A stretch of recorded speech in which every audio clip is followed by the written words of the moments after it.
السلام علیکم پیارے بچوں، تو آج میں آپ کے لیے لے کر آئی ہوں ایک نئی کہانی پھر سے۔ تو اپنی کہانی کو اسٹارٹ کرتے ہیں۔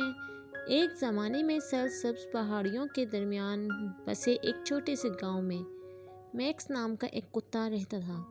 میکس ایک پیارا لیکن لالچی کتا تھا جو ہمیشہ زیادہ چاہتا تھا۔ اس کے پاس چمکدار سیاہ کوٹ اور چمکدار متجسس آنکھیں جو کچھ بہتر کی تلاش میں لگ رہی تھیں۔ ہر روز میکس گاؤں میں گھومتا سونگھتا اور ہر کونے کو تلاش کرتا۔ اسے اکثر گاؤں والوں کے چھوڑے ہوئے کھانے کے لذیذ ٹکڑے مل جاتے۔ اپنی بھوک مٹانے کے لیے کافی کھانے کے بجائے میکس اپنی ہر چیز کو اکٹھا کر لیتا، ہمیشہ زیادہ کی خواہش کرتا۔ ایک دھوپ والے دن جیسے ہی میکس گاؤں میں گھوم رہا تھا، اس کی ناک میں تازہ پکی ہوئی پانی کی خوشبو آ رہی تھی۔ اس نے مہک کا پیچھا کیا اور جلد ہی خود کو نان بائی کی دکان کے باہر کھڑا پایا۔ کھلی کھڑکی سے میٹھی خوشبو آ رہی تھی جو میکس کو لذیذ دعوت میں شامل ہونے کی دعوت دے رہی تھی۔ لالچ کا مقابلہ کرنے سے قاصر میکس نے کھڑکی کے کنارے پر چھلانگ لگائی اور اندر جھانکا۔ وہیں کچن کی میز پر منہ میں پانی بھرنے والی پائی دیکھ کر اس کے منہ میں پانی آ گیا۔ اس نے پائی کے چھیننے کا فیصلہ کیا۔ اس سے پہلے کہ کوئی اسے روک سکتا، ایک تیز حرکت کے ساتھ میکس باورچی خانے میں کود گیا، میز سے پائی پکڑی اور دکان سے باہر نکل گیا۔ وہ اتنی تیزی سے بھاگا جتنی اس کی 4 ٹانگیں اسے لے جا سکتی تھی۔ پائی اس کے منہ میں مضبوطی سے چپکی ہوئی تھی۔ میکس کا دل جوش سے دھڑک رہا تھا اور اس نے تصور کیا کہ وہ چوری شدہ پائی کی ٹکڑے سے لطف اندوز ہو رہا ہے۔ تاہم میکس کے لالچ نے اس کے فیصلے پر بادل ڈال دیے تھے۔ جیسے ہی وہ گاؤں میں گھوم رہا تھا، اس کی نظریں صرف پائی پر مرکوز تھیں۔ اس نے آگے تنگ پل کو نہیں دیکھا جو ایک گہری کھائی میں پھیلا ہوا تھا۔ اس سے پہلے کہ وہ کوئی رد عمل ظاہر کرتا، میکس پل کی گیلی سطح پر پھسل گیا اور پائی ہوا میں اڑتی چلی گئی۔ پائی اڑتی ہوئی بکھرتی ہوئی زمین پر ایک چینٹے کے ساتھ اتری۔ میکس نے بے اعتنائی سے اس تباہ شدہ دعوت کو دیکھا۔ ندامت کا احساس تھا، اس نے اپنے لالچ کو اس سے بہتر ہونے دیا تھا اور اب اس کے پاس دکھانے کے لیے کچھ نہیں تھا۔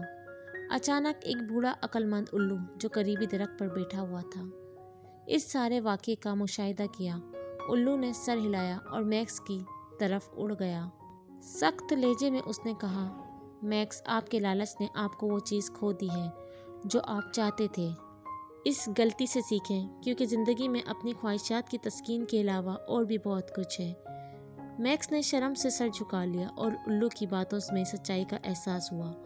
وہ اپنے ہی لالچ میں اس قدر مست ہو چکا تھا کہ اس نے بڑی تصویر کی نظریں کھو دی تھیں۔ اس دن سے میکس نے اپنے طریقے بدلنے کا عہد کیا۔ اس نے گاؤں والوں کی مدد شروع کی۔ جب بھی کوئی کھانا زمین پر گراتا، میکس اسے اٹھا کر ان کے پاس واپس لے آتا۔ اس نے گاؤں والوں کو کسی بھی ممکنہ خطرے سے خبردار کرتے ہوئے گاؤں کی حفاظت بھی شروع کر دی۔ گاؤں والوں نے میکس کی تبدیلی کو دیکھا اور اس کے ساتھ شفقت اور احترام سے پیش آنے لگے۔ ایک شام جب میکس گاؤں میں گھوم رہا تھا تو اسے ایک کھویا ہوا کتے کا بچہ ملا۔ چھوٹا بچہ خوفزدہ اور بھوکا تھا، اپنی ماں کی تلاش میں گھوم رہا تھا۔ میکس نے ہمدردی کی لہر محسوس کی اور مدد کرنے کا فیصلہ کیا۔ اس نے کتے کو اس کی ماں کے پاس واپس جانے کی ہدایت کی اور ان کے ساتھ رہا جب تک کہ وہ دوبارہ نہیں مل جاتے۔ میکس کے حسن سلوک کی خبر پورے گاؤں میں پھیل گئی اور وہ گاؤں کا ایک پیارا رکن بن گیا۔ گاؤں والوں نے اس کی بے لوثی کی تعریف کی اور اس کی موجودگی کے لیے شکر گزار تھے۔ میکس نے محسوس کیا کہ دوسروں کی مدد کرنے سے جو خوشی محسوس کی وہ اس کی لالچی خواہشات کی عارضی تسکین سے کہیں زیادہ ہے۔ اس دن سے میکس نے اپنے آپ کو گاؤں والوں کے لیے ایک وفادار اور مددگار ساتھی بننے کے لیے وقف کر دیا۔ اس نے سیکھا کہ حقیقی خوشی مادی چیزوں کی بجائے بے لوثی اور دینے میں مضمر ہے۔ میکس کا لالچی کتے سے دیکھ بھال کرنے والے اور فیاض دوست میں تبدیلی ان تمام لوگوں کے لیے ایک تحریک تھی جو اسے جانتے تھے، اور اس طرح میکس نے اپنے دن گاؤں میں گزارے جو محبت اور تعریف سے گھرے ہوئے تھے۔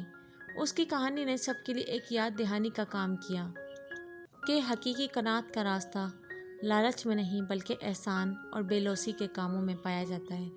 تو پیارے بچوں، آج کی اسٹوری اچھی لگی ہے تو چینل کو سبسکرائب کر دیں، ویڈیو کو لائک کر دیں۔ Thanks for watching.